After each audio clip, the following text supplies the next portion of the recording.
It's hard for me to break down a specific time or a specific age. It's almost impossible for me to do that. Like, my whole life is a blur.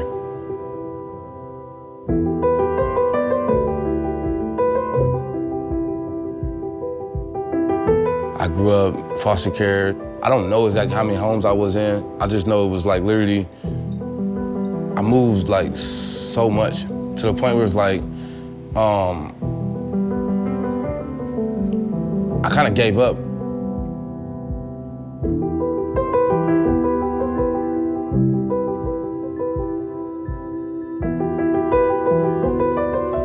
I was removed from my mother at birth.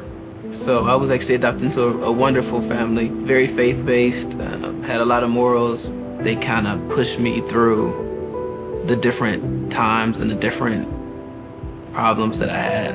They parented? Yeah, they parented, yeah.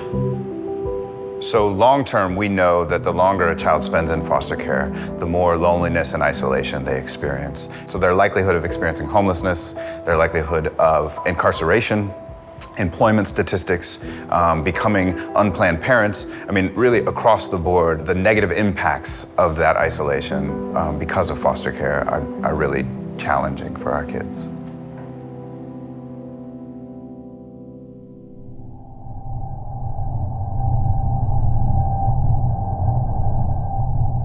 What I've been through and what I've learned and what I lived through, it taught me to not trust. Keep everybody away, because once you let them in, you're gonna love them, you're gonna care about them, and then guess what? They're gonna go. They're gonna be gone, and that hurts. It's like a deep depression covered up with happiness. Like, 'cause I like, to everybody else, I'm so happy, but it's just deep depression. It's to the point where I remember, like, it's been times I tried to take my life, honestly, and people thought I was attention seeking. They thought it was for this and for that, but honestly, I was really ready to go. I was tired of feeling pain. I was tired of crying every night. I was just done. Most people believe foster care is a solution, right? A child is being abused, a child is being neglected, a child is dependent. The reality is that each and every one of our kids is experiencing a normal response to an abnormal situation. Unfortunately, the trauma created by foster care, it often has a lifelong lasting impact that can be more traumatic, more impactful to that young person than the original abuse and neglect that brought them into the system in the first place. The truth is that our kids bring with them an entire lineage from their birth families, and we can both honor relationships and keep kids safe.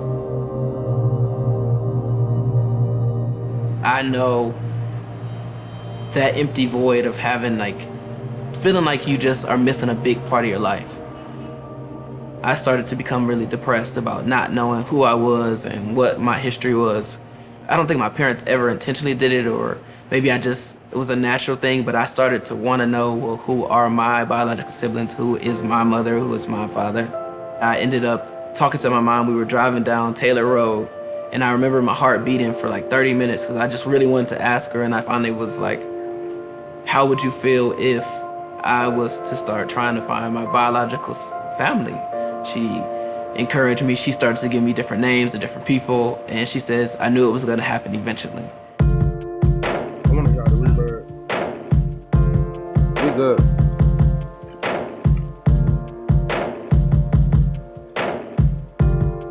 Like, why ain't nobody adopted me? Well, I can't have nobody mean a lot to me. Angela dead is why I gotta be it. Can I make it out and do some sponsoring and give them hope instead of broken promises? Show them love is better than them commas is. Picture a vision so dark, trying to make it to the end with no start. No love. That's the one. That's the one. Let me check in right there, right there. Let me check in right there. So I had met my sister Brittany and my sister Shamika, and they just said we were going to pick somebody up. So when I met him, he's like, I'm your brother Dion. It was almost like an instant bond. They pulled up. She's like, yeah, I got your brother with you. I got Jonathon. I always heard his name growing up though. Everybody told me about Jonathon. And I seen he was fresh. He was looking good. I'm like, oh, that's my bro. Like, yeah. Especially when we first met, we just clicked. And I remember it was like the most exciting day. We all just kicked it for the entire day, start talking about our past, and things that we had missed out on, how it could have been different if we would have all grown up together. It was an amazing time. In the situation that we were placed in, it wasn't like we really had an option. It wasn't like somebody was really just gonna come and take all 13 kids. I mean, that's a lot of kids. So it's not somebody was gonna take all 13, so. Now the thing is though, it's like when your parents brought you up, they taught you certain things. And the difference is that I think the reason why we react certain different ways is because they taught you how to do certain things. But with me, it was like, nobody taught me how to do certain things. Nobody even cared about how I did certain things. It was just me making my own decisions based upon if I'm gonna do this or not. It wasn't nobody telling me like, oh, you're doing that wrong. It was people telling me that, but they weren't my family. So it was like, I didn't care what they were saying. Right. But it's weird because I feel like, just to think like we probably did play in the same area or whatever. And we would have never known we was family. Like we could have fell out, we could have fought, anything. Here, do it. Do it, bro. Everything sounds wrong when you say something. To the mic. No, come to the mic. I can hear it from right here. And to me, I think it's just so crazy that we're right around the corner from each other, but those connections, even with the worker, wasn't made. So often what happens is a child enters foster care and we don't do an adequate job of engaging that extended family because, to be honest, we can't find them.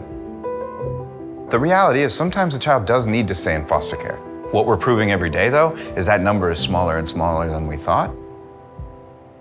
Connect is a Cleveland-based nonprofit, and all of our work is about finding permanent families for kids in foster care. And what that means is getting kids adopted, getting kids back with their biological families, and getting kids connected to their kin.